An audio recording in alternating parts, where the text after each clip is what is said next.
ஸ்தோத்திரம். இந்த கால வேளையிலே என்னுடைய ஆலயத்தில் உங்களை பார்த்து சந்தோஷம். இன்றைக்கு மீண்டுமாக நாம் தேவனுடைய செய்தியை நாம் தொடரவிருக்கிறோம். நான் ஒருவருக்கு ஒருவர் என்ற ஒரு தலைப்பின் அடிப்படையில் சில காரியங்கள் கோர்வையை பேசிட்டு வரேன். இந்த ஒருவருக்கு ஒரு அடிப்படையில் பரிசுத்த வேலையை குறித்து ஆவியானவர் எப்படி வேலை செய்கிறார், கிரியை செய்கிறார் என்பதெல்லாம் சில காரியத்தை ஹைலைட் பண்ணி மனுஷனுடைய ஆவிக்குரிய மனிதனை பற்றி உங்கள் மத்தியிலே நான் பேசி கொண்டு வருகிறேன். ஆவிக்குரிய மனிதனை குறித்து, இந்த ஆவிக்குரிய மனிதனை பற்றி நான் சொல்லும் பொழுது பல காரியம் இருக்குது. அதில் தெய்வ பயம் உள்ள ஆவிக்குரிய மனிதன், தெய்வ பயம் உள்ள ஒரு மனிதன், இப்படிலாம் சில காரியத்தை உங்கள் மத்தியில் பேசி வந்தேன். இன்றைக்கு அந்த அடிப்படையிலே, அந்த கோர்வையிலே லூக்கா எழுதின சுவிசேஷம் 1ஆம் அதிகாரம், லூக்கா எழுதின சுவிசேஷம் 1ஆம் அதிகாரம் 17ஆம் வசனத்தை நான் உங்களுக்கு வாசித்து காட்டுகிறேன். லூக்கா 1:17.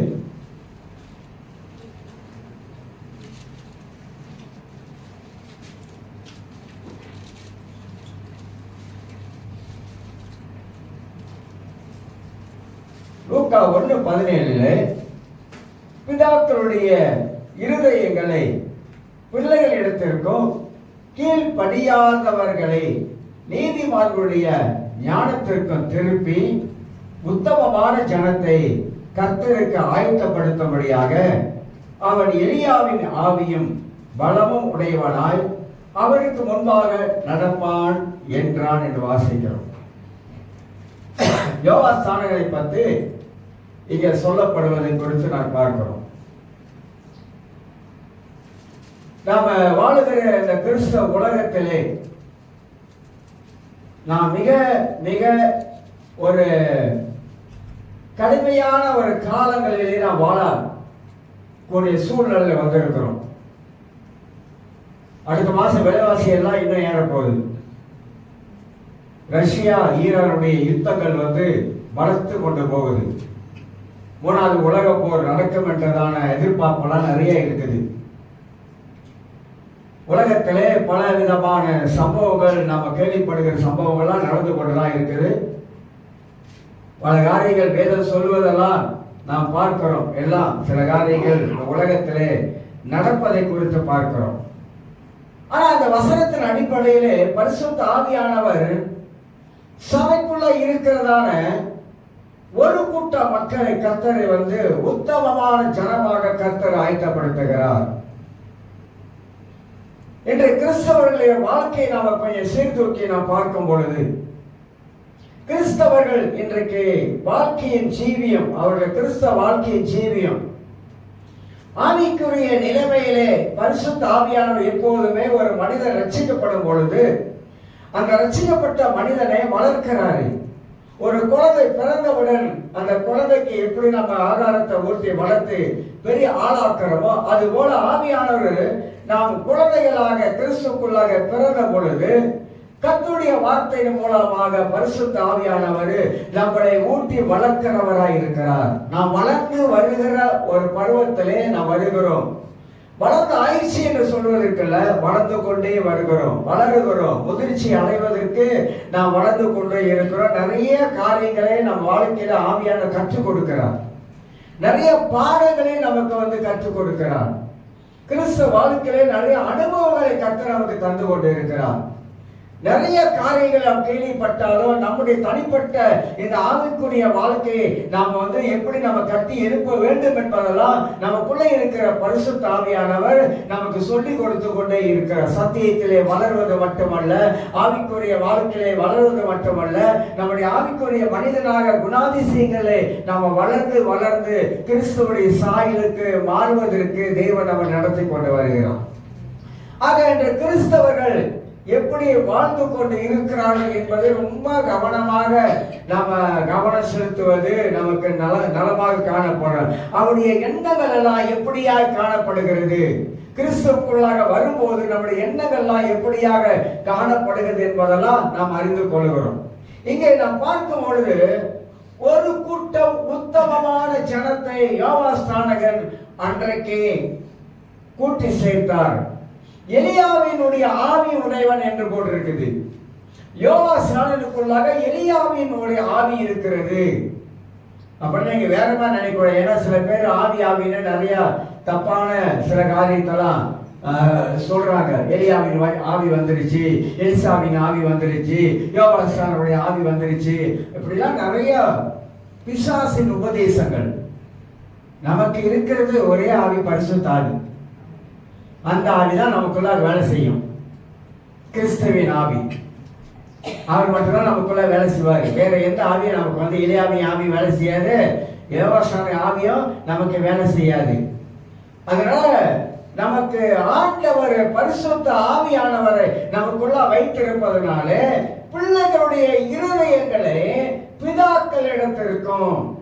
எலியா அன்றைக்கு 7000 இஸ்ரவேல் ஜனங்கள், முழங்கால் படியிடாத இஸ்ரவேல் ஜனங்களை எலியா அன்றைக்கு 1 ராஜாக்கள் 18:19 வாசிக்கும் போது தேவன் பக்கம் எப்படி திருப்பினாரோ, அக்கினியினாலே உத்தரவு சொல்லுகிற தேவனே மெய்யான தேவன் என்று சொல்லி எப்படி அந்த மெய்யான தேவன் இந்த இஸ்ரவேல் ஜனங்கள் 7000 பேரை தேவன் பக்கம் திருப்பினது போல அந்த மாதிரியான ஆவி இந்த யோவாஸ்நானுக்குள்ள இருந்து பிள்ளைகளே பிதாக்களிடத்திற்கும் கீழ்படியாதவர்களை நீதிமான்களுடைய ஞானத்திற்கும் திருப்புவார் என்று சொல்லி பைபிள்ல வாசிக்கிறோம். அப்படி என்றால் இங்க வாசிக்கிறோம், இப்படி திருப்பி உத்தமமான ஜனத்தை கர்த்தருக்கு ஆயத்தமாய் இருக்கும்படி, ஆயத்தப்படுத்தும்படி கர்த்தர் ஒரு கூட்ட மக்களை சபையில வைத்து ஆயத்தப்படுத்துகிறார்.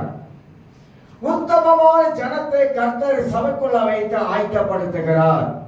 உண்மையுள்ள ஜனங்களை கர்த்தர் சபையில வைத்து ஆயத்தப்படுத்துகிறார். தேவனை நேசிக்கிற மக்களை சபையில வைத்து கர்த்தர் ஆயத்தப்படுத்துகிறார். கர்த்தரோடு நடக்கிற மக்களை கர்த்தர் ஆயத்தப்படுத்துகிறார்.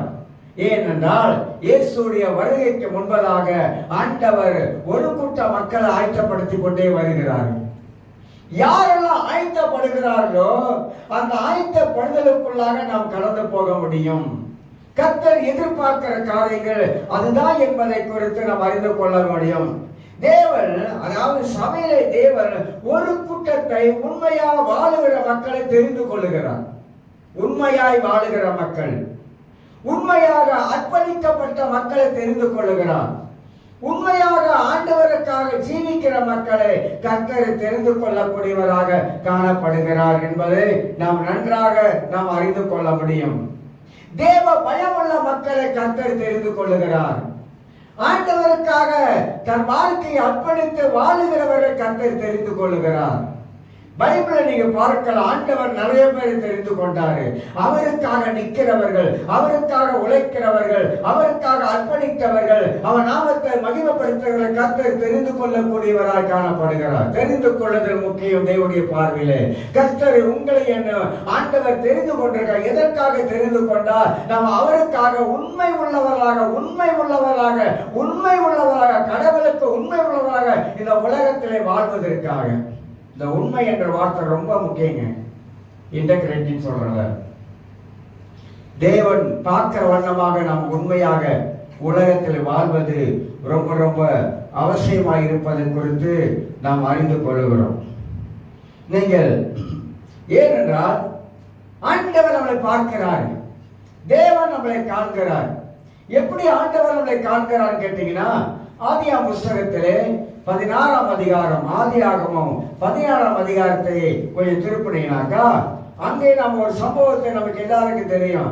ஆகார் என்ற ஒரு பெண்மணியை குறித்து வேதத்திலே சொல்லப்படுகிறது. ஆனா இந்த 16ஆம் அதிகாரத்திலே ஒரு குறிப்பிட்ட வசனத்தை வாசிக்கும் போது, ஏன்னா ஆகாருக்கு ஏற்பட்ட காரியங்கள் வேதம் சொல்லுகிறது. ஆனால் இந்த ஆகாரை 13ஆம் வசனத்தில், அப்பொழுது அவள் என்னை காண்பவரை நானும் இவ்விடத்தில் கண்டேன் அல்லவா என்று சொல்லி தன்னோட பேசின கர்த்தருக்கு நீர் என்னை காண்கிற தேவன் என்று பெயரிட்டாள். அப்ப தேவன் நம்மளை காண்கிறவராக இருக்கிறாரு. காண்கிற கர்த்தர் நம்மளை செய்கிற இந்த உலகத்தில் வாழுகிற எல்லா விதத்திலும் ஆண்டவர் நம்மளை காண்கிறவராக இருக்கிறாரு, எல்லா ரீதியிலும். இன்னொரு வசனத்தை வாசித்துட்டு நான் செய்திக்குள்ள நான் போகிறேன். சங்கீதம் 96 சங்கீதத்தை கொஞ்சம் திருப்பிட்டீங்கன்னாக்கா 96 சங்கீதத்துல அங்கே ஒரு வசனத்தை நாம் வாசிக்கிறோம். 96 சங்கீதத்துல 13 வசனத்தையும் உங்களுக்கு வாசித்து காட்டுறேன். கர்த்தர் வருகிறார். பழைய ஏற்பாட்டுல பாருங்க, சங்கீதக்காரர் எப்படி சொல்றாங்க, கர்த்தர் அவர் வருகிறார், அவர் பூமியை நியாய தீர்க்க வருகிறார், அவர் பூலோகத்தை நீதியோடும் ஜனத்தை சத்தியத்தோடு நியாயம் தீர்ப்பார். இயேசு வருகிறார். எதற்கு வருகிறார்? அவர் பூமியை நியாயம் தீர்க்க வருகிறார். நியாயாதிபதியாக ஆண்டவராக இயேசு கிறிஸ்து இந்த உலகத்துக்கு ஒரு நியாய தீர்ப்பு வச்சிருக்கிறாரு. அந்த நியாய தீர்ப்புல நாம் எல்லாம் தப்பித்துக் கொள்ள வேண்டும் என்றால் நாம் ஆண்டவருக்கு உண்மை உள்ளவராக வாழ வேண்டும் என்று கர்த்தர் எதிர்பார்க்கிறார். பூலோகத்தாரை நீதியோடும் ஜனங்களை சத்தியத்தோடு நியாயம் தீர்ப்பார். அப்ப நியாய தீர்ப்பு என்பது உங்களுக்கு உண்டு, எனக்கு உண்டு, எல்லாருக்கும் உண்டு, உலகத்தில் இருக்கிற மக்களுக்கு உண்டு. வெள்ளையாட்டையும் செம்மறியாடையும் கடைசி காலத்துல கர்த்தர் பிரிப்பார் என்றெல்லாம் வேதத்திலே நாம் வாசிக்கிறோம். ஆக இந்த உலகத்திலே மனிதன் எவ்வளவுதான் ஆடினாலும் ஆனா அந்த ஆட்டம் ஒரு நாள் ஒடுங்கி உட்கார்ந்துரும். இந்த உலகத்துல மனிதன் ரொம்ப நாள் ஆட முடியாது. இந்த உலகத்துல மனிதன் தேவனை ஏமாற்றி ரொம்ப நாள் வாழவும் முடியாது. ஆகினால்தான் தேவனுக்கு எதிரான வாழ்க்கை மனிதன் உலகத்துல வாழவும் கூடாது, வாழவும் முடியாது. கடவுளுக்கு எதிரான ஒரு வாழ்க்கையை நாம் வாழ முடியாது. நான் வாழணும் சொன்னாக்கா அதனால நமக்கு பல விளைவுகள் ஏற்படும், அதனால நமக்கு பல ஆபத்துகள் ஏற்படும் என்பதையும் வேதம் நமக்கு சுட்டி காட்டுகிறது. அதனால்தான் தேவனுடைய ஆலயத்திலே நமக்கு 10 ஆசீர்வாதங்களை கர்த்தர் வச்சிருக்கிறாரு. ஆலயம் நாம் கூடி வருவதிலே 10 ஆசீர்வாதங்களை ஒவ்வொரு ஜனங்களும் அனுபவிக்கிறார்கள். தேவ ஆலயத்திலே நாம் வரும்போதெல்லாம் கர்த்தரை நாம் உயர்த்துகிறோம், கனப்படுத்துகிறோம், அவன் நாமத்தை மகிமைப்படுத்துகிறோம். ஏனென்றால் கர்த்தர் எல்லா நாமத்துக்கும் மேலான நாமம் உடையவர். கர்த்தர் ராஜரீகம் பண்ணுகிறவர், கர்த்தர் அரசாளுகிறவர், கர்த்தர் எல்லாவற்றையும் ஆளுகை செய்யக்கூடியவராய் இருக்கிறாரு. கர்த்தருடைய பரிசுத்தத்துக்கு முன்பதாக நம்மளால் நிற்க முடியாது. தேவன் அவ்வளோ பெரியவராய் இருக்கிறாரு. மகத்துவமும் மகிமையும் அவருக்குரியதாய் இருக்கிறது. எல்லா கனமும் அவருக்குரியதாய் இருக்கிறது. அவருக்கு முன்பதாக நாம் நடுங்கக்கூடிய மக்களாக காணப்படுகிறோம். பழைய ஏற்பாட்டு புருஷர்கள் எல்லாருமாக, தேவனுடைய மனிதர்கள் எல்லாருமாக தேவனை கண்டு அஞ்சினார்கள். மோசே தேவ சமூகத்திலே அவன் வரும்போது தேவனை நடுங்கினான், அஞ்சினான் என்றெல்லாம் வாசிக்கிறோம். கடவுளை இஸ்ரவேல் ஜனங்கள் பேச முடியாத அளவுக்கு பயந்தார்கள். இதெல்லாம் பழைய ஏற்பாட்டுடைய காரியத்துல பார்க்கிறோம். ஆனா புதிய ஏற்பாட்டுல நாம் தேவனோடு நடக்கக்கூடியவர்களாக, தேவன் நம்முடைய சிநேகிதர் போல, தேவன் நம்மளோடு கூட சம்பாசிக்கிறவராக, பேசுகிறவராக எல்லாம் புதிய ஏற்பாட்டில் நாம் பார்க்கிறோம். ஆக ராஜாதி ராஜனை, தேவாதி தேவனை நாம் எப்பொழுதும் கனப்படுத்தக்கூடிய ஒரு வாழ்க்கைக்கு நாம் வாழக்கூடியவர்களாக இருக்கிற மனிதனுடைய வாழ்க்கையை திடீரென்று நின்றும். நாம் ஓடுகிற இந்த உயிர் திடீர் நின்றும். நம்முடைய வாழ்க்கை எந்த அளவுக்கு போகும் என்பது நமக்கே தெரியாது. ஆகினால்தான் ஆட்டம் முடிவடையக்கூடிய ஒரு காலம் வரும் பொழுது நாம் என்ன செய்வோம் என்று நமக்கு தெரியாது. ஆக எனக்கு அருமையானவர்களே, முதல் காரியமாக மத்தியிலே ஆவிக்குரிய மனிதனுக்கு ஆவிக்குரிய வீழ்ச்சி எப்படி வரும்? ஆவிக்குரிய மனிதன் அவன் சத்தியத்தை விட்டு வளருகிறான். அப்படி வளர்ந்தாலும் அவனுக்கு சில வேலைகளிலே ஆவிக்குரிய வீழ்ச்சின்னு ஒன்று இருக்குது. அந்த ஆவிக்குரிய வீழ்ச்சி வரும். அந்த ஆவிக்குரிய வீழ்ச்சி எதனால வருகிறது, ஏன் வருகிறது, எப்படி வருகிறது? பரிசுத்த ஆவியானவர் நமக்கு ஆவிக்குரிய வீழ்ச்சியை கொண்டு வருவது கிடையாது. ஆனா ஆவிக்குரிய வீழ்ச்சி நமக்குள்ளான சாத்தானா கொண்டு வரும். ஏன் அநேகர் தங்களுடைய ஆவிக்குரிய வாழ்க்கையில மேன்மை இல்லாம இருக்கிறாங்க?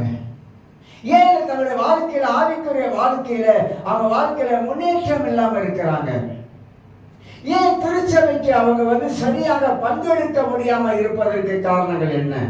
இதெல்லாம் பின்மாற்றத்துக்கு ஒரு அடி. பின்மாற்றத்துக்கு படி வேலை விஷயம், அந்த விஷயம் அதெல்லாம் தனிப்பட்ட காரியங்கள் நான் சொல்றது. ஆனா ஆவி ஆவிக்குரிய வீழ்ச்சிக்கு முதல் படி, இரண்டாவது படி, மூணாவது படின்னு இருக்குது. அந்த மாதிரி நாம் போகும் பொழுது நம்மளை அறியாமலே, நமக்கே தெரியாமலே நம்ம உள்ளுக்கு இருக்கிற மனிதர்கள் கொஞ்சம் கொஞ்சமா நம்ம வாழ்க்கையில கீழே விழ ஆரம்பிப்பான். நம்ம கீழே விழாம இருக்கணும்னாக்கா ரெண்டு காரியம், பிரதானமான காரியம் எல்லாருக்கும் தெரிஞ்சதுதான் சொல்றேன். கீழே விழாம நம்ம நிக்கணும், கீழே விழாம முன்னுக்கு போகணும். கீழே விழாம படி நம்ம தேவனை பிடிச்சு கொள்ளணும்னாக்கா ஒண்ணு பைபிளும், ரெண்டாவது ஜெபமும். ஆதி காலகட்டத்துல, ஆதி அப்போஸ்தலர் காலங்கள்ல, அப்போஸ்தலர் 6ஆம் அதிகாரத்துல நீங்க வாசித்து பார்த்தீங்கன்னாக்கா சபை வளருது. 5000, 3000, 5000, 6000, 7000 சபை வளருது. சபை வளர வளர சீசருடைய தொகையெல்லாம் பெருக ஆரம்பித்தது. சீசர்கள் பெருக ஆரம்பித்தாங்க. அப்ப சீசர்கள் பெருக ஆரம்பிக்கும் போது அப்போஸ்தலர் 6ஆம் அதிகாரத்துல முதல் நிர்வாகம் அமைக்கப்படுகிறது. நிர்வாகம் அமைக்கப்படுகிறது. செலக்ட் பண்றாங்க ஆளு, 7 பேரை செலக்ட் பண்றாங்க பந்தி விசாரிப்புக்காக. வேற பெரிய பெரிய ஊழியத்துக்குள்ள பந்தி விசாரிப்பு. கிரேக்க விதவைகள் அன்றைக்கு இருந்தாங்க, எருசலேமுக்கு வந்தாங்க, அவங்க அங்கேயே இருந்துட்டாங்க. அவங்களுக்கு சாப்பாடு போடணும், பந்தி விசாரிக்கணும், அவங்களுடைய தேவையை சந்திக்கணும், அவங்க காரியங்களை கவனிக்கணும் என்பதற்காக 7 பேர் தெரிந்து கொண்டாங்க. அந்த சாப்பாடு போடுகிற அந்த ஊழியத்துக்கு நற்சாட்சி உள்ளவனா இருக்கணும், அவன் வாழ்க்கையில பரிசுத்தாவின் அபிஷேகத்தை அவன் பெற்றவனா இருக்கணும் சொல்லி வரிசையா சில காரியத்தை அங்க அடுக்கப்படுகிறது. எதுக்கு? பந்தி விசாரிப்பு, சாப்பாடு போடுகிறவர்களுக்கு. அப்ப நிர்வாகம் அமைக்கப்படுகிறது. அப்பதான் சொல்றாரு, பேர் சொல்றாரு, நீ பாத்தீங்கன்னாக்கா 6ஆம் அதிகாரத்துல நாங்க அதிகமான வேலையில பங்கெடுக்க முடியாது, எங்களுக்கு 2 வேலை, பிரதானமான வேலை 2 வேலை இருக்கு. நாங்கள் ஜெபிக்கணும். இரண்டாவது நாங்கள் மற்றவங்களுக்கு உபதேசிக்கணும், தேவனுடைய வார்த்தையை நாங்க பேசணும். இந்த 2 எங்க வாழ்க்கையில ரொம்ப முக்கியமா இருக்குது. ஒரு கிறிஸ்தவ வாழ்க்கையில இந்த 2 ரொம்ப முக்கியம். பைபிள் நமக்கு எதை எம்பசைஸ் பண்ணது, எதை வலியுறுத்தது? நீ பைபிளை வாசிக்கணும், நீ தேவ சமூகத்துல உட்காரணும். ஏன் தேவ சமூகத்துல உட்காரணும்? நான் தேவ சமூகத்துல உட்கார்ந்தாதான் பிசாசுடைய சோதனைகளை மேற்கொள்ள முடியும். நான் தேவ சமூகத்துல உட்கார்ந்தாதான் சாத்தான் கொண்டு வருகிற சதிமோச நாச திட்டங்களை உடைக்க முடியும். நான் தேவ சமூகத்துல உட்கார்ந்தாதான் நான் தேவனுடைய பிரசனத்தை நான் உணர முடியும். நான் தேவ பிரசனத்துல உட்கார்ந்தாதான் தேவன் எனக்கு ஆலோசனை கொடுக்க முடியும். நான் தேவ பிரசனத்துல உட்கார்ந்தாதான் தேவன் எனக்கு திட்டங்களை வகுத்து கொடுக்க முடியும். நான் கடவுளுடைய பிரசனத்துல உட்கார்ந்தாதான் தேவனுடைய வழியை நான் புரிந்து கொள்ள முடியும். மோசேக்கு ஆண்டவர் அவருடைய வழியை காட்டினார். எப்படி காட்டினார்? எதன் மூலமா காட்டினார்? அவன் தேவ சமூகத்துக்கு போகிற மனிதனாக இருந்தான். அடிக்கடி மோசே சீனாய் மலையிலே தேவ சமூகத்துக்கு போகிறவனாக இருந்தான். நீங்கள் நானும் தேவ சமூகத்துக்கு போகிற ஆளாக இருக்க வேண்டும். தேவ சமூகத்தில் உட்கார ஆளாக இருக்க வேண்டும். அனுதினமும் தேவ சமூகத்தை நாம் தேட வேண்டும். அனுதினமும் தேவ சமூகத்தை வாஞ்சிக்க வேணும். நான் சொல்றேன், 100க்கு 95 கிறிஸ்தவர்கள் தேவ சமூகத்தை வாஞ்சிப்பதில்லை. எப்படி ஆண்டவர் அவருடைய வருகைக்கு முன்பதாக சபைக்குள்ளாக உத்தமமான ஒரு ஜனத்தை ஆயத்தப்படுத்த முடியும்? ஏன் நாம் தேவ சமூகத்தை, ஆதி அப்போஸ்தலருடைய அந்த பிரின்சிபல், அந்த பேட்டர்ன் அப்படி அமைஞ்சிருக்குது. அதனால்தான் அப்போஸ்தலர் நடவடிக்கைகளை படிக்க ஆரம்பிச்சாக்கா அப்போஸ்தலர்கள் அன்னைக்கு என்ன செய்தாங்க, அப்போஸ்தலர்கள் எப்படி செயல்பட்டாங்க, எப்படி ஆவியானவர்கள் நடத்தப்பட்டாங்க, எப்படி வீடுகளோடு கூடி ஜெபம் பண்ணாங்க, எப்படி அப்பம் விட்டாங்க, இதெல்லாம் நிறைய விஷயங்கள் அப்போஸ்தலர் புஸ்தகத்தில் சொல்லப்படுகிறது. ஆனா இன்னைக்கு கிறிஸ்தவருடைய உலகத்தில் பார்க்கும் பொழுது மக்கள் தனிப்பட்ட வாழ்க்கையிலே தேவ சமூகத்திலே தேவ பிரசனத்திலே அவர்கள் இருப்பது கிடையாது. ஏன் கேட்டீங்கன்னா, மார்த்தாள போல நிறைய வேலை, மரியாள போல இல்லை. மார்த்தாள போல பற்பல வேலை, நிறைய வேலை, நிறைய வேலைனால அநேக தேவ சமூகத்தில் உட்கார்வது இல்லை. ஒரு டிக்டாக்கு கொடுக்கிற ஒரு நேரம் கடவுளுக்கு கூட கொடுக்கறது இல்லை. இன்னைக்கு ஒரு போனுக்கு கொடுக்கிற ஒரு மரியாதை கூட கனம் கூட கடவுளுக்கு கொடுக்கறது இல்லை. ஒரு போனை நம்ம தருணமாக்கா அதுல எவ்வளவு நேரம் நம்ம பல காரியத்தை பார்க்கிற அந்த நேரத்துல ஒரு காவாசி நேரம் கூட கடவுளுக்கு நாம கொடுக்காமல் போயிடும். நான் கடைசி காலத்துல நடக்க சில காரியத்தை உங்களுக்கு சொல்லுகிறேன். ஆண்டவர் எப்படி ஒரு உத்தமமான கூட்டத்தை அவர் கூட்டி சேர்ப்பார், அவருக்குன்னு ஜனங்களை எப்படி அவர் வச்சு கொள்வார். அதாவது சீசர்கள் நடந்து போறாங்க, பயிர் வழியா நடந்து போறாங்க. அப்படி போகும் பொழுது போய் சீசர்கள் பசி எடுத்துருச்சு, போய் என்ன பண்றாங்க, கதிரை எடுத்து சாப்பிடுறாங்க. அப்புறம் இயேசு இன்னொரு வார்த்தை சொல்றாரு, களையும் கதிரை வளர விடுன்றாரு, கொடுங்காங்க அப்படின்ட்டாரு. அதாவது என்ன அர்த்தத்துல சொல்லப்படுதுனாக்கா, களையெல்லாம் பரலோக ராஜ்யத்துல சேர்க்கப்படும், களையெல்லாம் புடுங்கப்படும். எப்போ? கடைசி காலத்துல. ரெண்டையும் வளர விடு, ரெண்டும் வளரட்டும். நீ களைய புடுங்கன்னா கதிர் சேர்ந்து வந்துட, விட்டுரு, பிடுங்காத, வேண்டாம். அப்படின்னா ஒரு சபைக்குள்ளாக, அது உலகத்துல எந்த சபையா இருந்தாலும் சரி, ஒரு சபைக்குள்ளாக ஒரு கூட்ட மக்கள் உத்தம கூட்டம் இருக்கும், ஒரு கூட்ட மக்கள் பரிசுத்தம் உள்ள ஒரு கூட்டம் இருக்கும், ஒரு கூட்டம் ஆண்டவருக்கு அர்ப்பணித்த ஒரு கூட்டம் இருக்கும், ஒரு கூட்டம் ஆண்டவருக்காக வாழுகிற ஒரு கூட்டம் இருக்கும், ஒரு கூட்டம் தேவனை மகிமைப்படுத்துற ஒரு கூட்டம் இருக்கும். ஆனா ஒரு கூட்டம் உலகத்திலே வாழுகிற ஒரு கூட்டம் இருக்கும், ஒரு கூட்டம் தேவனை விட்டு விலகி போன ஒரு கூட்டம் இருக்கும், ஒரு கூட்டம் தேவனோடு சேராத ஒரு கூட்டம் இருக்கும், ஒரு கூட்டம் தேவனை நெருங்கி வாழாத ஒரு கூட்டம் இருக்கும். ஏன்னா அவங்களுக்கு பற்பல வேலைகள் இருக்குது. 10 கன்னிகளுடைய கதையெல்லாம் உங்களுக்கு நன்றாக தெரியும். பல விளக்கங்களை அதை கொடுப்பாங்க, தப்பான விளக்கங்கள்லாம் நிறைய கொடுப்பாங்க. 10 கன்னிகள் என்னைக்கு ஒரு விளக்கம் கொடுப்பாங்க, நிறைய விளக்கம் இருக்கு, தப்பான விளக்கம். அது யூத கலாச்சாரத்துடைய கல்யாணத்தை பத்தி பேசுது. அதோட பின்னணி யூத கலாச்சார பின்னணியிலிருந்து அது பேசுது. ஒரு யூதன் பொண்ணு பார்க்க வரேன், அந்த பொண்ணை கூட்டிட்டு போனா ராத்திரி 12 மணிக்கு வருவான், விளக்க வச்சுட்டு வருவான். பொண்ணு முக்காடு போட்டிருக்கும். மாப்பிள்ளை வரும்போது, மணவாளன் வரும்போது முகத்தை கூட பார்க்க மாட்டான் யூதர்கள். அந்த அடிப்படையில் தான் ஆண்டவர் அங்கே ஒரு சத்தியத்தை சொல்வதற்கு எழுதுகிறார். அங்கே சம்பவம் சொல்லப்படுது. ஆயத்தம். ஒரு கூட்ட மக்கள் இயேசுடைய வருகைக்கு முன்பதாக ஆயத்தமா இருப்பாங்க.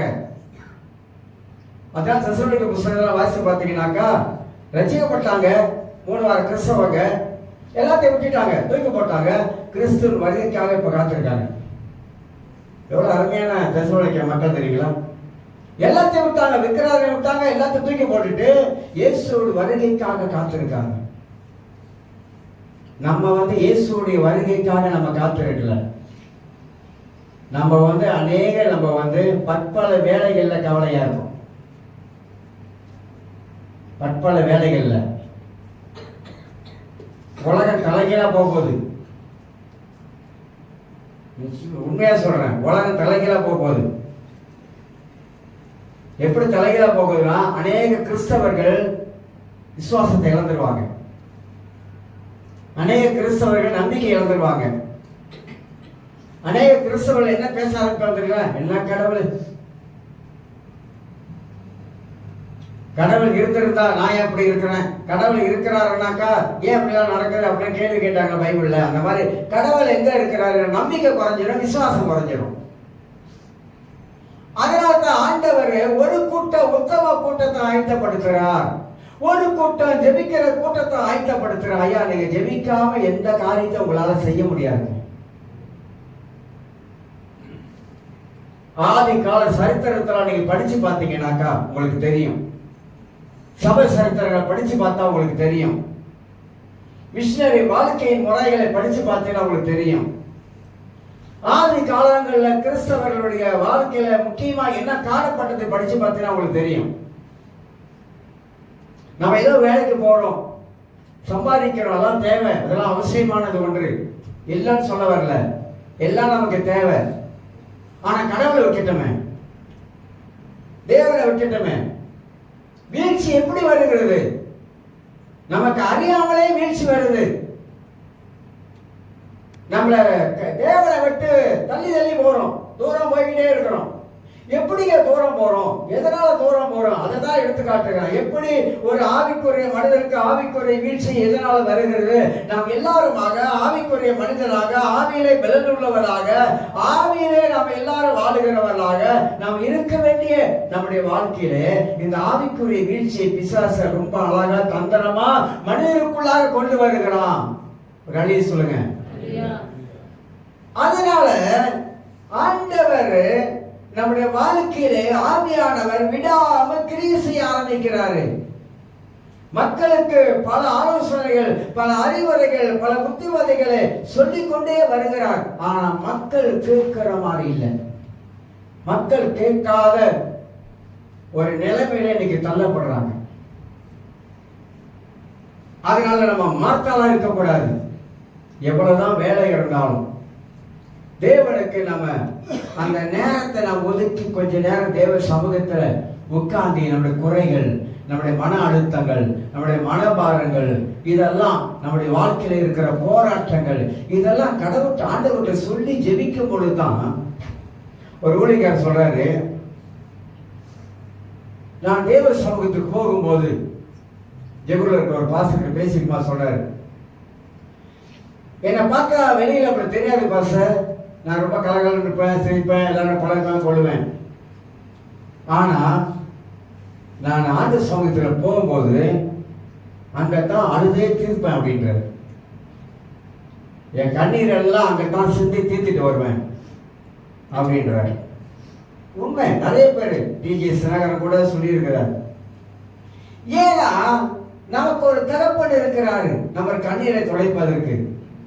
நமக்கு ஒரு பிரதானமான மேம்பன் இருக்கிறாரு நம்மளை திடப்படுத்த, நம்மளை பலப்படுத்த, நம்மளை ஆறுதல் படுத்த. மனிதனுக்கு பலவிதமான பலவீனங்கள் இருக்குது. ஆணா இருந்தாலும் பெண்ணா இருந்தாலும். சிலருக்கு வியாதி வந்துட்டா அந்த வியாதினால பாதிக்கப்படுவா என்ற ஒரு கவலை அவங்களுக்குள்ளாக வர ஆரம்பிச்சிருது.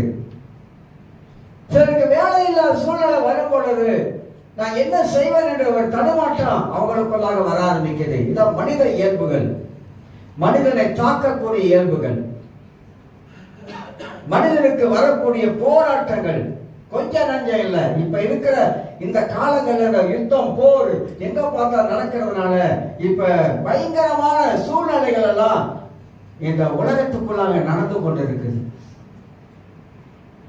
நாம எவ்வளவு பக்தி உள்ளவர்களாக, எவ்வளவு தேவனை சார்ந்தவர்களாக, எவ்வளவு தேவன் மேல நம்பிக்கை வைக்கிறவர்களாக, எவ்வளவா நாம விசுவாசித்து வாழக்கூடியவர்களாக, எவ்வளவா வேதத்தை வாசித்து வாசித்து அந்த வசனங்களை நாம சொல்லக்கூடியவர்களாக, எவ்வளவாக தேவனுடைய வாக்குத்தத்தங்களை அறிக்கை செய்யக்கூடியவர்களாக. ஆண்டவரே, நீர் எங்களை கைவிட மாட்டீர் ஆண்டவரே. B40 இருக்கிறவங்க 2000 வெள்ளி சம்பளம், 3000 வெள்ளி கீழே உள்ள சம்பளம். காட் வேலை பார்க்கிறவங்களுக்கு 1700 வெள்ளி சம்பளம். என்ன பண்ணுவாங்க? என்ன விலை ஏற போகுது? ஏன்னா அமெரிக்காவோட பீமா கச்சா வந்து $100 மேல போயிடுச்சு. சப்சிடி, முட்டைக்கெல்லாம் சப்சிடி அடுத்த மாசம் இல்ல, எல்லாம் ஏற போகுது. காருடைய ஸ்பேர் பார்ட்லாம் விலை ஏறுது, எல்லாம் ஏறுது. தயவு செஞ்சு நான் உங்களுக்கு சொல்றேன், பணத்தை அளந்து செலவு பண்ணுங்க. அளந்து. பணம் சம்பாதிக்கிறது கஷ்டம். இனிமே அளந்து செலவு பண்ணணும். கண்மூடித்தனமாக பணத்தை விரயமாக்காதீங்க. பணம் ரொம்ப முக்கியமா இருக்குது. பணம் அவசியம், எல்லாருக்கும் அவசியம். நமக்கெல்லாம் பண ஆசை இல்லை, நம்முடைய வருமானம் குறைவு. அந்த வருமானத்துக்கு தகுந்த மாதிரி நம்மளும் வாழ கத்துக்கணும். இனி வரக்கூடிய காலங்கள் மாறிடுமா? மாறாது. கடுமையான சூழ்நிலையிலே மக்கள் தள்ளப்பட போறாங்க. கடுமையான சூழ்நிலை. ஏழ்மை நிலைக்கு நம்மதாக தமிழ் மக்கள் ரொம்ப பாதிக்கப்படுவாங்க. மலைக்கார ஜனங்கள்ல அவங்களுக்கு எல்லா விதத்திலையும் அவங்களுக்கு வசதிகள் இருக்குது. நம்ம ஜனங்கள் அந்த அளவுக்கு வசதி இல்லை. நிறைய இன்றைக்கு கஷ்டப்படுகிற குடும்பங்கள் இருக்காங்க. அதனால காலங்கள் அந்த மாதிரியான ஒரு இக்கட்டான நிலைமை வந்துருச்சு. அதுக்கு தகுந்த மாதிரி நம்முடைய ஞானத்தை நம்ம பயன்படுத்தணும், யோசிக்கணும், நன்றாக யோசிக்கணும். வாழ்க்கையை நடத்துவது சாதாரணமானதல்ல, குடும்பத்தை நடத்துவது சாதாரணமான காரியம் அல்ல, பிள்ளைகளை படிக்க வைப்பது சாதாரண காரியம் அல்ல, பிள்ளைகளை ஆளாக்குவது சாதாரண காரியம் அல்ல, விளையாட்டான காரியம் அல்ல. அவ்வளவு ஒரு சூழ்நிலைகள் இப்ப தாக்கிக் கொண்டிருக்குது. பலவிதமான சூழ்நிலைகள் நாம் பார்க்கிறோம். மனிதன் இந்த ஆவிக்குரிய இதெல்லாம் நம்ம பார்க்கும் பொழுதுதான் நம்முடைய ஆவிக்குரிய வாழ்க்கை டவுன் ஆகுது. ஆனா இதெல்லாம் பார்க்கறத விட்டுட்டு ஆண்டு சமயத்தில் கொஞ்ச நேரம் ஒரு பாடலை படிச்சு, ஆண்டவரே என் சூழ்நிலை இப்படி இருக்க ஆண்டவரே, எலியாவை கொண்டு காகத்தை கொண்டு எலியாவை போஷிட்டீங்க 2 வருஷம். இதெல்லாம் ஞாபகப்படுத்தணும். விதவை எண்ணெய கொஞ்சம் அப்பமா இருக்கு, சாப்பிட்டு சாக போறான், அங்க அனுப்புனீங்க, அங்க அனுப்பி அந்த விதவையை வாழ வச்சீங்க. புதிய ஏற்பாட்டில் இயேசு அற்புதம் செய்த பொழுது 2 மீன் 5 அப்பம் அப்புறம் 12 கூட நிறைய எடுத்தானுங்கல்ல, கூட நிறைய எடுத்தானுங்க. இயேசு என்ன சொன்னா தெரியுங்களா? சாப்பாட்டை வீணாக்காதீங்கன்னாரு. படிச்சிருக்கீங்களா அந்த இடத்த? நீங்க எடுத்த சாப்பாட்டை வீணாக்காதீங்க. அப்பனாக்கா என்ன அர்த்தம் சொல்றாங்கன்னா, வீட்டில் சாப்பாட்டை வீணாக்காதீங்க, அளவுக்கு மீறி சமைச்சு குப்பையில கொட்டாதீங்க அப்படின்ற. நம்ம அருமை தெரியல, சாப்பாட்டோட வேல்யூ தெரியல. அதனால தான் நம்ம சில வேலை அதெல்லாம் யோசிக்க மாட்டோம். அதனால காலங்கள் அப்படிப்பட்ட சூழ்நிலைகள் மாறிடுச்சுங்க, எல்லா சூழ்நிலைகள் மாறிடுச்சுங்க. அடுத்து என்ன வரப்போகுது நமக்கு தெரியாது, என்ன நடக்க போகுது நமக்கு தெரியாது. ஏன்னா எல்லாம் ரெடியா இருக்கு. சுனாமி ரெடியா இருக்குது, கொள்ளை நோய் ரெடியா இருக்குது, எல்லாம் ரெடியா ஆயத்தமா இருக்குது தாக்கிறதுக்கு, மனிதனை தாக்க. உலகத்துல மனிதன் இந்த வியாதிகளினால, இந்த இயற்கை பேரினால நிறைய மரணங்கள் சம்பவிக்கும். அதனால்தான் நாம் இதெல்லாம் கேள்விப்பட்டு இதெல்லாம் பார்த்து நமக்குள்ள இருக்கிற அந்த ஆவிக்குரிய மனிதன் பின்மாற ஆரம்பிப்பான். கேர்ஃபுல்லா இருக்கணும், ரொம்ப கவனமா இருக்கும். வாழ்க்கையில என்னதான் கீழே தர தட்டுற அளவுக்கு வந்தாலும் ஜெபிக்கிறத விடவே கூடாதுங்க. ஜெபிக்கிறத மட்டும் ஒரு மனசை விட்டுட்டானாக்கா அடுத்தது பிசாசு பக்கத்துல அடிப்பான். நாம ஜெபிக்க சாத்தம் வரமாட்டான், ஆவியாளர் போடு இருப்பாரு. என்னைக்கு ஜெபத்தை நிப்பாட்டுகிறோமோ அன்னைக்கு பிசாசு பக்கத்துல அண்டுவோம். ரகசியமே அதான். கிறிஸ்தவ வாழ்க்கையில இருக்கிற ரகசியம் என்ன? 2 காரியம். நீ வேதத்தை விடாமல் வாசி, வேதத்தை நீ படி, தியானம் பண்ணு, வேதத்தில் இருக்கிற வசனங்கள் எடுத்து பயன்படுத்து. ஆனா உன் தேவனாக கர்த்தரோடு நெருங்கி வாழு. விடவே கூடாது. எந்த சூழ்நிலையிலும், எந்த கஷ்டத்திலையும், பிரச்சனையிலும் கடவுளோடு கூட நெருங்கி வாழ்வதில் இருக்கிறது தான் வெற்றி. ஜெயம் நமக்கு அங்க இருந்தா வரும், வேற எங்க வராது. தாவீது போய் ஜெபிக்கிறான், ஆண்டவரே இந்த பெலிஸ்தீனோட கூட யுத்தம் பண்றதுக்கு இப்ப போலாமா? கர்த்தர் சொல்றாரு இப்ப போ. எப்பெல்லாம் போய் தாவீது ஜெபிக்கிறானோ இப்ப போலாமா? இப்ப போ. முசல் கூடு இருக்கு, முசல் கூடு பாத்திருக்கீங்களா? மாகாபாரத்துல கூடு கட்டிருக்க முசல் கூடு. அதோட சத்தம் கேட்கும் காதுல, அந்த சத்தம் கேட்க நேரத்துல போ.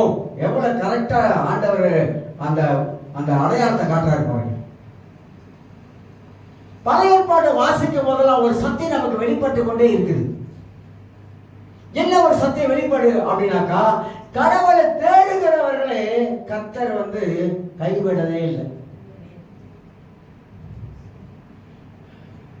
நீதிமொழிகள் சங்கீதத்துல வசனம் வாசிக்கிறோம், நீதிமான கர்த்தர் பசியினால விடல. நீதிமான் பசியினால ஆண்டவர் விட்டது கிடையாது. நான் என்ன சொல்ல வரேனாக்கா, நம்முடைய ஆவிக்குரிய வாழ்க்கை வீழ்ச்சி அடைகிறதா? நம்ம ஆவிக்குரிய வாழ்க்கை பின்தங்குகிறதா? ஆவிக்குரிய வறட்சி உண்டாகுதா?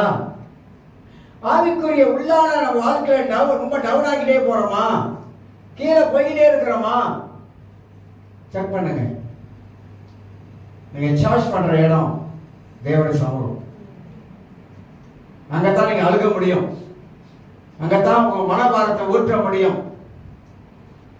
ஏன்னா அங்கதான் எல்லா ரகசியம் அங்கதான் இருக்குது. ஜெபம் என்ற ஒரு இடத்துலதான் சகல ரகசியமா இருக்குது என்பதை பைபிள் நமக்கு போதிக்குதுங்க. ஒரு சிலர் சொல்றாங்க, ஏங்க கண்ணீர் விட்டு நீங்க ஏங்க ஜெபம் பண்ணலாம்? அழுக சொன்னார் ஆண்டவர். அழுதாதான் கர்த்தர் கேட்பாரா? எல்லாம் இருக்குது சொல்றாங்க. புது புது நூதன போதனை, அதெல்லாம் நூதனமான போதனை. அழுவாதீங்க, ஆண்டவர்கிட்ட போனா அழுவாதீங்க, அழுவக்கூடாது. இயேசுவே கண்ணீர் விட்டார். அதெல்லாம் வசனம் வராது கண்ணுக்கு. இயேசு கண்ணீர் விட்டாரா இல்லையா? நம்ம மாம்சத்தில் இருக்கும். நம்முடைய பாரங்களை அங்க போய் இறக்கிறதுக்கு நம்மள அறியாமலே நம்ம அழுவுறோம்.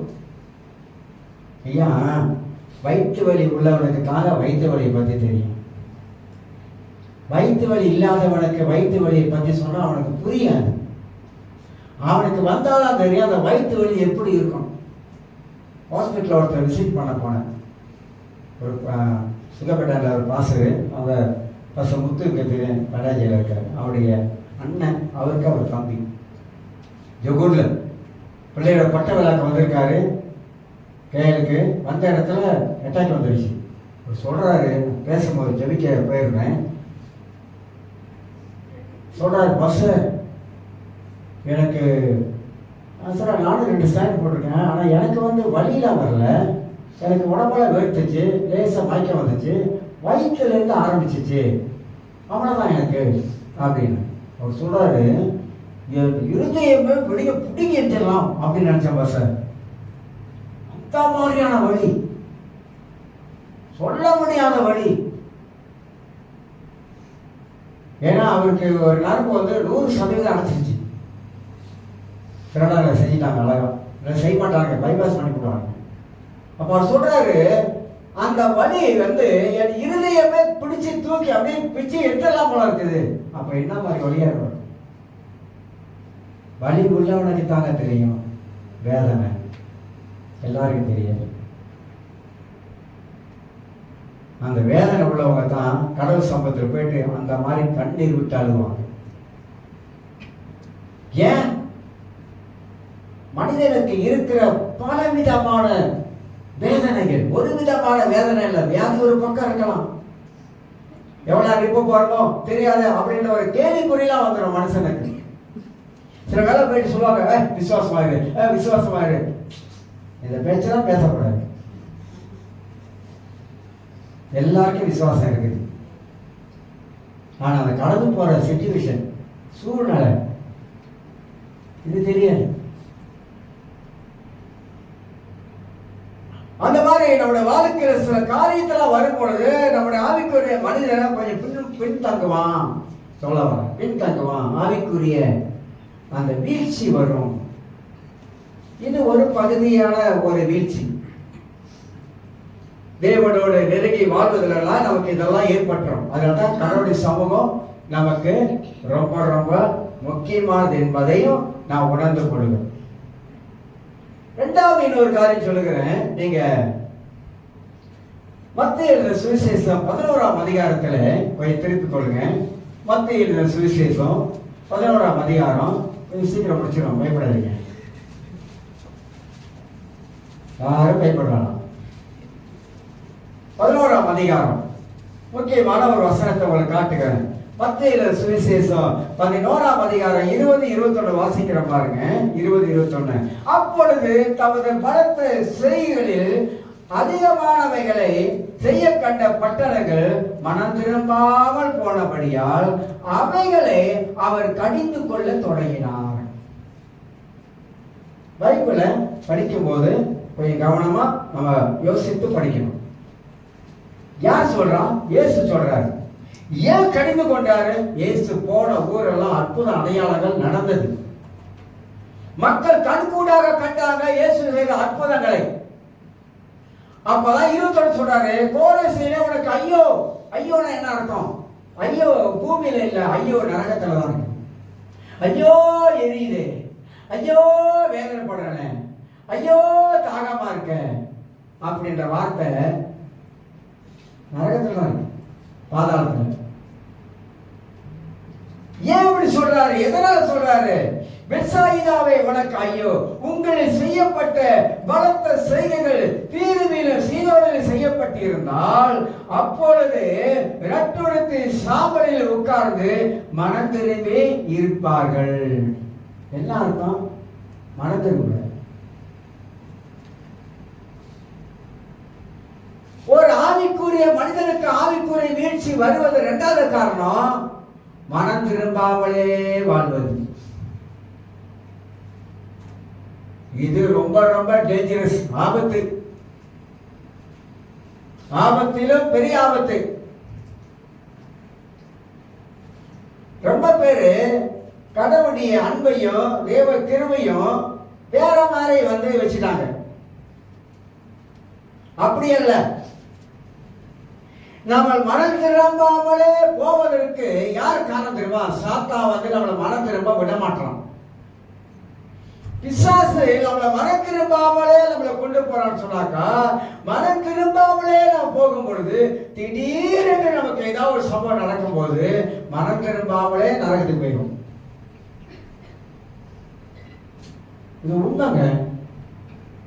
நாளைக்கு மனம் திரும்பிக்கலாம், 10 வருஷம் என்ன மனம் திரும்பிக்கலாம், ஒரு 2 வருஷம் என்ன மனம் திரும்பிக்கலாம், இன்னும் கொஞ்ச நாளைக்கு ஜாலியிலோ ஜும்காலான்னு வாழ்ந்துக்கலாம் அப்படின்னு நினைக்கிறேன். தெரியுங்களா?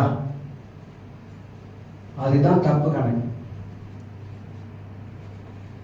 எத்தனை பேரு உலகத்துல பார்க்கிறோம், திடீர் மரணம் வந்துடுது. திடீர் மரணம் நினைச்சு பார்க்கல, திடீர் இறந்துட்டாரு. நேற்று நல்லா இருக்காரு, இனியும் போயிட்டாரு. எவ்வளவு கேள்விப்பட்டிருக்கோம். நான் என்ன சொல்ல வரேன் தெரியுங்க, நோக்கம் என்ன தெரியுங்களா? நம்முடைய கிறிஸ்தவ வாழ்க்கை ரொம்ப கவனமுள்ள ஒரு வாழ்க்கை, கவனமா வாழ வேண்டியது. நம்ம கிறிஸ்தவ வாழ்க்கை ஒரு ஆன்மீக வாழ்க்கையிலே எப்போது இருந்து கொண்டே இருக்கணும். நம்முடைய கிறிஸ்தவ வாழ்க்கை தேவனுடைய பரிசுத்தாவின் பிரசனத்தில் இருந்து கொண்டே இருக்கணும். அதுக்கு பல தடைகள், பல காரியம் வரும். ஆனா நம்முடைய போக்கஸ் கடவுளுடைய வார்த்தையில இருக்கணும், தேவ சமூகத்தில் இருக்கணும். அப்ப ஆண்டவர் சொல்றாரு, மனம் திரும்பாமலே வாழ்வது இயேசு கடிந்து கொள்றார். எவ்வளவு நாளைக்கு மாறி மனம் திரும்பால், எவ்வளவோ நேரத்தை கொடுத்தேன், எவ்வளவோ நாட்களை கொடுத்தேன், எத்தனையோ வருஷங்களை கொடுத்தேன்.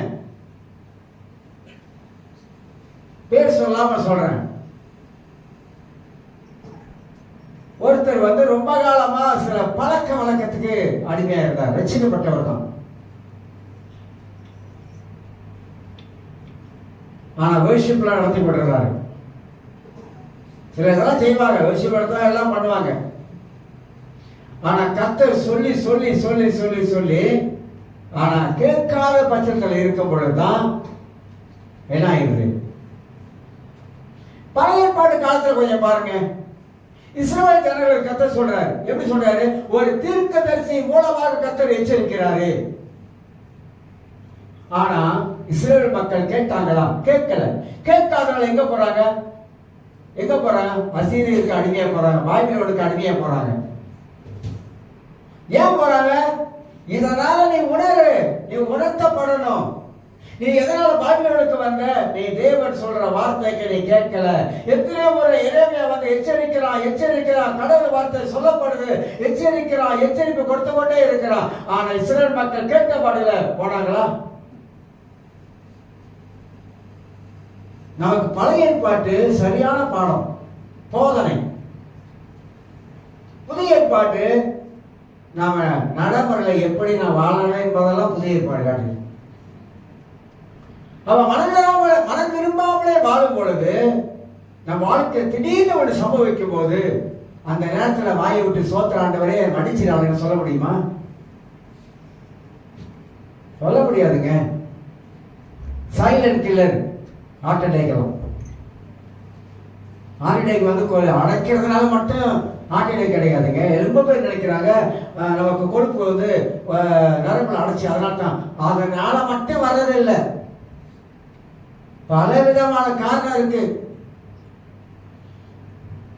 அதனால நம்ம வாழ்க்கையில ஆண்டவர் சொல்றாரு, நீ மனம் திரும்பாமலே நீ போயிடக்கூடாது.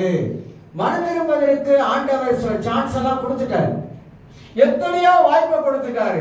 எத்தனையோ ஒரு கர்த்தர் பேசி இருக்கிறார். எத்தனையோ ஒரு ஆவியாளர் உணர்த்தி இருக்கிறார். ஆனா இதுக்கெல்லாம் நம்ம தாண்டி போகும்போது, எல்லையை தாண்டி போகும்போதுதான் ஆவிக்குரிய வீழ்ச்சி. நம்ம வாழ்க்கையில மனம் திரும்பாதவங்களுக்கு ஆவிக்குரிய வீழ்ச்சியில இருக்காங்க. ஆவிக்குரிய வாழ்க்கையில இல்லை, வீழ்ச்சியில இருக்கிறாங்க. வாழ்க்கையில இருக்கிறவங்க மனம் திரும்பி வாழ்வாங்க. தேவனுடைய பயம் இருக்கும். கர்த்தருடைய வார்த்தைக்கு கீழ்ப்படிய ஆரம்பிப்பாங்க. மூன்றாவது காரியம் சொல்லி பாட்டுகிறேன். மூன்றாவது, எப்படி ஒரு ஆவிக்குரிய மனிதருக்கு ஆவிக்குரிய வீழ்ச்சி வருதுன்னு கேட்டீங்கன்னா, தேவனை மறந்து தன் இஷ்டம் போல வாழ்றது. கடவுளை டோட்டலி மறந்துட்டாங்க. ஆனா ஆலயத்துக்கு வருவாங்க, ஆலயத்துக்கு போவாங்க, எல்லாம் செய்வாங்க. ஆனா தேவனுக்கு அவங்களுக்கு சம்பந்தம் இருக்காது. இஷ்டம் போல வாழ்வாங்க. என்ன போல வாழ்க்கைன்றாங்க, அந்த மாதிரி வாழ ஆரம்பிச்சிருவாங்க. ஆனா ஒரு மனிதன் சிந்திக்கிற மனிதனாக இருந்தான், தேவனுடைய சமூகத்தை அவன் சிந்திக்கிற மனிதனாக இருந்தான். ஆண்டவரே, நீ கொடுத்திருக்கிற அந்த உயிர் மூச்சு விடுறன, மேலே கீழே மூச்சு விடுறன, ஏ சு ஏ சு ஏ சு மூச்சு இழுத்து கீழே விட்டு பாருங்க, ஏ சு ஏ சு அங்க சத்தம் தான் வருது. இந்த மேலே கீழே இழுத்து விடுறவ இந்த மூச்சு டக்குன்னு நின்றுச்சுன்னா,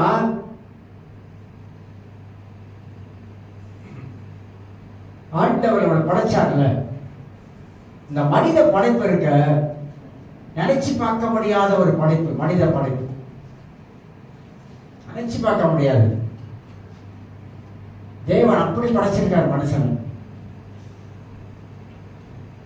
ஆனா மனிதன் அதெல்லாம் யோசிப்பது இல்லாம நம்ம போயிட்டோம்.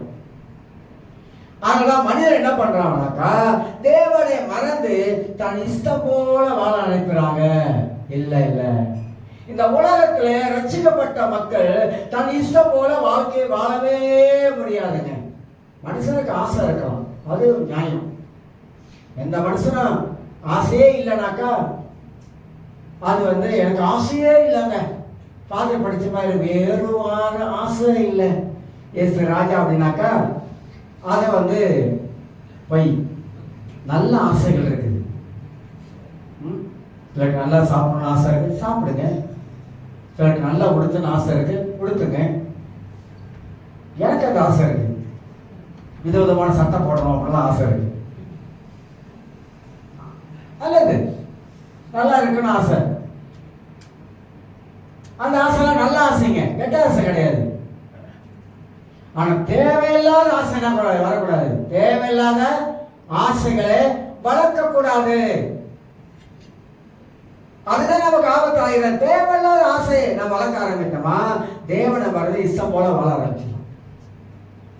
இஷ்டம் போல வாழ. இஷ்டம் போல வாழணும்னா என்ன அர்த்தம் தெரியுங்களா? ஆண்டவரை வார்த்தை அவர் என்ன சொல்றது, நான் என்ன கேட்கறது, அக்கு பிஞ்ச சுக்கா ஆளூர் பிஞ்ச திருத்தி அப்படி ஆயிரும். நிமிதாவானம் குழந்தையா பூமி, என்ன யாரு கேட்கறது, என்ன யாரும் கேட்க முடியாது. அப்படி இஷ்டம் போல வாழ்றாங்கள அந்த வாழ்க்கை. இப்படி வாழக்கூடாதுதான் கர்த்தர் விரும்புகிறார். ஆக எனக்கு அருமையானவர்களே, அடுத்த வார தொடர்பு ஆவிக்குரிய மனிதனுக்கு ஆவிக்குரிய வீழ்ச்சி எப்படி வருது. இதெல்லாம் கர்த்தர் எனக்கு கொடுத்த வார்த்தைங்க. ஒரு வாரமா கர்த்தர் கொடுக்கிற வார்த்தையை தான் தேடி கீடி உட்கார்ந்து அலசி உட்கார்ந்து பார்த்து பைபிளை வாசித்து யோசனை பண்ணி தியானம் பண்ணி உட்கார்ந்து இப்படிலாம் பரிசுத்த ஆவியானவர் நமக்கு ஒரு பயனை கொடுக்குறோம். அந்த பயனை வச்சுதான் பிரசங்கத்தையே பண்ணிட்டு வரேன். யோசிக்கணும், அதே யோசனை, அதே சிந்தனை. ஆகினால ஆவிக்குரிய வாழ்க்கையில, ஆவிக்குரிய மனிதனாய் இருக்கிற வாழ்க்கையில இந்த ஆவிக்குரிய வீழ்ச்சி வருதா கண்டுபிடிங்க. ஆவிக்குரிய வீழ்ச்சி வருதா, சோறு வருதா, கடவுளை தேடுறதுக்கு இஷ்டம் இல்லாம போகுதா, வாஞ்சை இல்லாம போகுதா, இதெல்லாம் சைன், அடையாளங்கள். சாத்தான் நம்மளை எப்படியாவது வஞ்சிக்க பார்க்கலாம், ஏமாத்த பார்க்கலாம். எல்லாரும் எழுந்திருக்கலாம். நன்றி ஆண்டவரே.